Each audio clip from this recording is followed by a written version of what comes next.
오늘 본문은 베드로가 참수형을 당하기 전날 밤에 일어난 일입니다. 이 한 조를 이룬 4명의 군사 중에 2명은 베드로가 갇힌 방 안에서 좌우에 베드로의 손을 쇠사슬로 묶고 있고, 또 2명은 바로 밖에서, 문 밖에서 그렇게 지키고 있는 그런 상황입니다.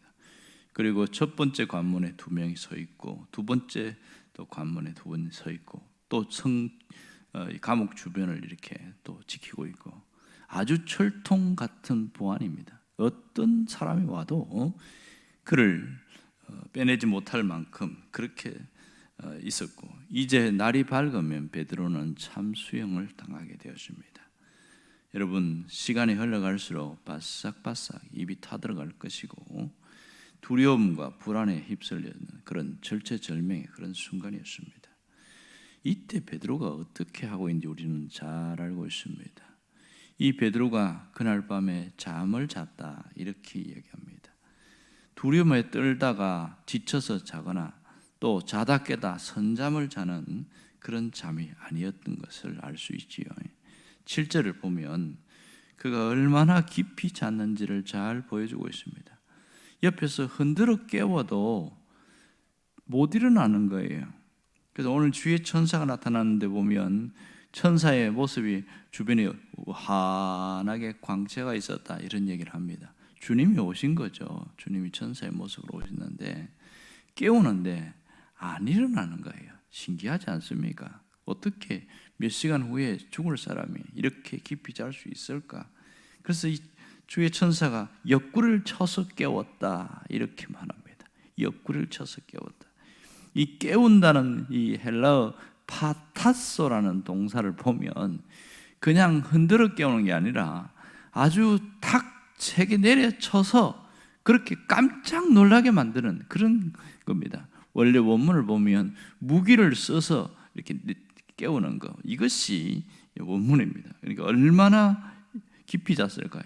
옆구리를 세게 쳐서 그냥 통증이 깜짝 놀라게 그렇게 만들어서 정신을 차리는 그런 상황입니다. 그런데도 이 베드로가 주변에 왜 이런 일이 일어난지 생각도 못하고, 내가 꿈꾸는가 보다, 이런 생각을 하고 이렇게 지나가는 모습을 보게 됩니다. 극적으로 주님이 이렇게 깨워나가는 걸 보면 참수형을 당할 사람이 어떻게 이렇게 급박한 순간에 잘 수 있을까?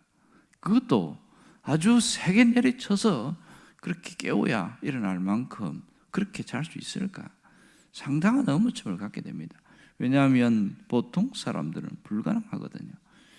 그 청송감호소에 있는 사람들 그 마지막 사형수는 그 전날 밤 도무지 잠을 못 잔답니다. 자다가 깨다가 자다가 깼는지 잤는지 모를 정도로 그렇게 어렵다고 합니다. 이게 정상이라고 말하거든요. 베드로는 그런 사람과 달리 평소에 집에서 자는 것과 같이 평상심을 유지하고 깊이 잠들었다, 이렇게 얘기하고 있습니다. 무엇이 그를 이렇게 깊이 잠들게 했을까요? 무엇이 그를 평상심을 유지하면서 편안하게 자게 만들었을까요? 여러분, 죽음 앞에서 용감할 사람 아무도 없습니다. 죽음 앞에서는 모두가 공포와 두려움이 휩싸이고, 그래서 정상적이지 않는 것이 맞습니다. 평상심을 유지한다는 것은 가히 불가능한 일입니다. 그런데 베드로는 했거든요. 어떻게 해서요 이렇게 가능했을까? 이것이 우리가 갖는 큰 질문이요, 의문점이 되겠습니다. 그는 믿음이 있었습니다. 어떤 믿음입니까? 이 단순한 믿음이 있었어요. 주님에 대한 온전한 믿음은 그의 믿음이 단순성으로 나타났습니다. 부활하신 주님에 대한 그 분명한 믿음이 그 속에 있었는데, 그것 때문에 그는 지금 투옥되잖아요. 첫 번째, 두 번째 감옥에 끌려갈 때 예수님의 부활하심을 증언하다가 그렇게 들어갔습니다. 이제 세 번째 감옥에 들어갈 때도 똑같은 모습이었죠. 이제 참수형을 당하고 있는 그 상황 속에서도 그런 주님의 부활을 굳게 믿고 있었고 그 부활의 증인으로 살아가는 것을 포기하지 않았습니다. 주님이 부활하신 것을 한두 번 전하는 것은 가능합니다. 죽음을 앞두고도 이렇게까지 할 수 있었던 이유가 뭘까요? 자신이 직접 부활의 주님을 만났기 때문에 가능한 일입니다. 부활의 주님을 직접 경험하니까 야, 그분이 진짜 메시아였는데 내가 왜 이렇게 몰랐을까? 그것이 각인되어진 거예요. 가슴 깊이 그의 믿음으로 각인되니까 그분은 죽을 뿐만 아니라 살아나셔서 역사하시는 분이다. 다시 말해서 생명의 주관자가 되신다. 이걸 완전히 믿으니까 사람이 달라지게 되는 것이지요. 위기 앞에서, 죽음 앞에서도 당당할 수 있는 것은 그분이 나를 영원히 책임질 걸 믿기 때문입니다. 베드로가 죽음 앞에서 이렇게 견디고 푹 잠을 잘 수 있었던 것은 만일 참수형을 당하는 것이 주님의 뜻이라면 내가 그 뜻을 받아들이고 또 나의 생명을 영원토록 책임지실 그 주님께 자신의 모든 것을 의탁했기 때문에 가능한 일입니다. 여러분, 부활의 주님을 자신이 우리를 책임질 걸 믿는다면 우리는 눈앞에 있는 작은 어려움 때문에 무너지는 일은 결단코 없을 겁니다. 이 베드로처럼 믿음의 단순성을 가질 때에 위대한 능력이 나타납니다. 불안과 두려움 속에서 평상심을 유지하는 것은 위대한 이런 믿음이 없으면 불가능하겠지요. 여러분, 베드로의 믿음이 단순성에 있었다는 것을 익히 알고 있는데 만일 뒤집어서 한번 생각해 봅시다. 그에게 이러한 단순성의 믿음이 없었다면 어떻게 되었을까? 번민과 고뇌와 두려움과 근심에서 확 휩싸였다면 그는 틀림없이 평상심을 잃어버릴 수밖에 없겠지요. 그렇다면 그날 저녁, 죽기까지 그날 저녁에 모든 삶의 부분이나 믿음은 뚝뚝뚝 끊어지고 오히려 하나님에 대한 원망과 후회와 여러 가지 안 좋은 것들이 자신을 사로잡았을 겁니다. 그는 믿음의 연속선에 결단코 있을 수가 없었겠지요.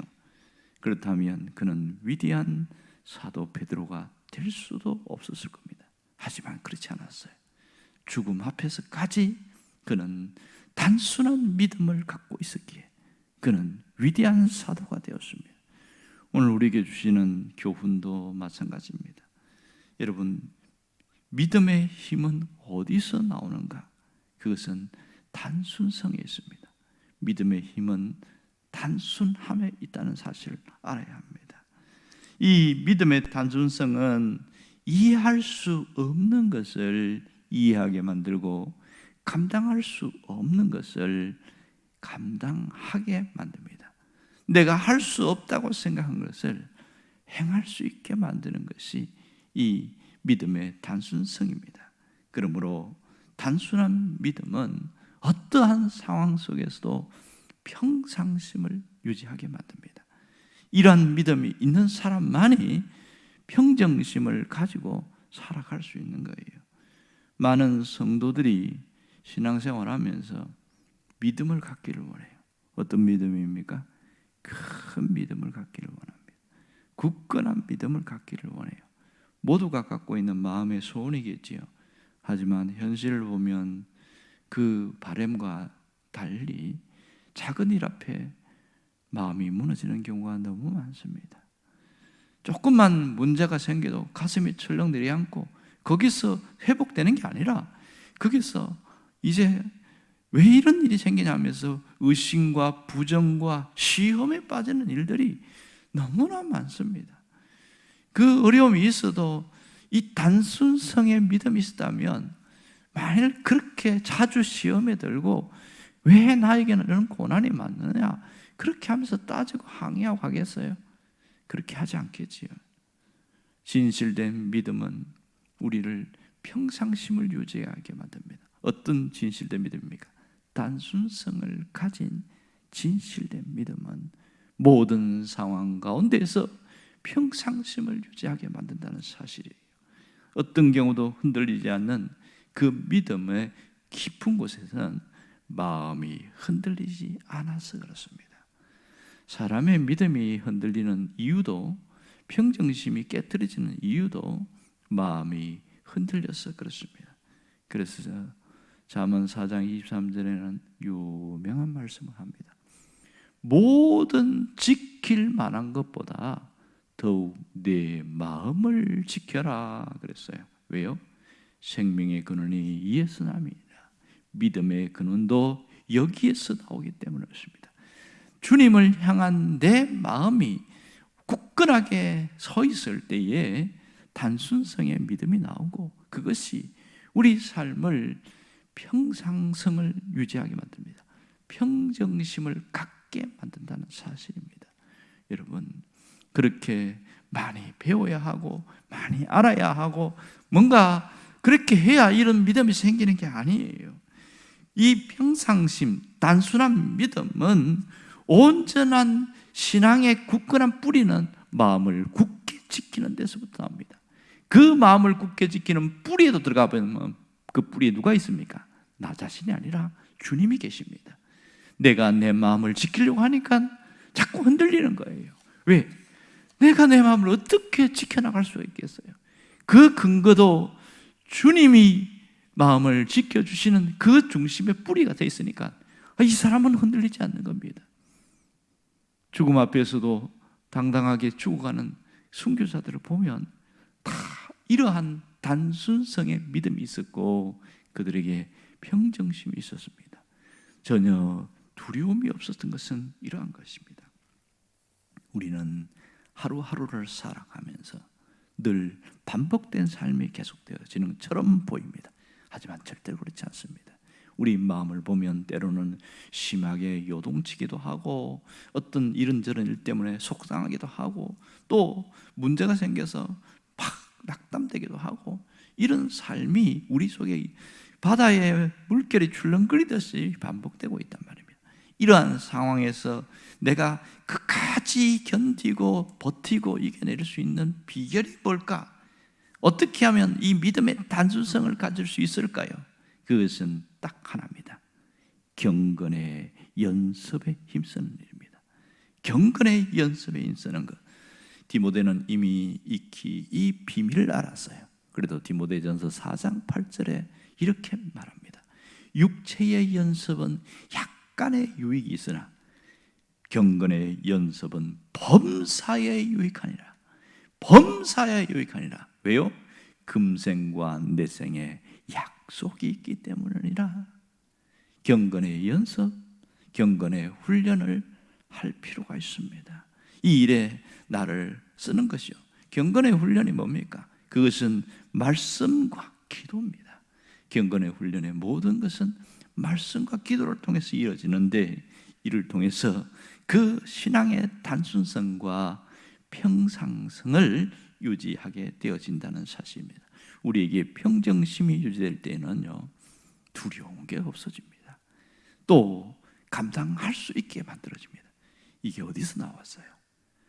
바로 경건의 훈련을 통해서 나타난 아름다운 결과입니다. 여러분도 이 베드로처럼 단순성의 믿음을 가질 수가 있는 거예요. 온전히 오늘도 경건의 훈련을 통해서 내가 더욱더 굳어지고 온전해질 수 있기를 주의 이름으로 축원합니다.